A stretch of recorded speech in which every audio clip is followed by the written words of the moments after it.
po rin sa wakas. Nako. Dito tayo, yan, o, diba? Ayan, o, pwede naman pala, o, diba?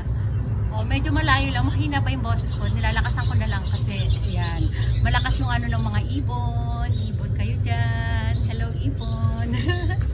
O, ayan, at least nakita nyo na kung ano yung tsura ko pag nakaupo ako doon, diba? Lipat tayo doon, lipat na tayo. O, balik tayo sa pinakapwesto natin nung unang-una yung kanina. Yan, dito. Gusto ko sana tumayod sa mga aloe vera. Wait lang ha. Ayan, dyan, wait. Ayan, dito tayo sa mga aloe vera. Wow, ganda oh. Oh, gapang-gapang. O, diba? O, ganyan tayo patagilid. O, ayan. O. O, luhod tayo. Ano naman yan eh?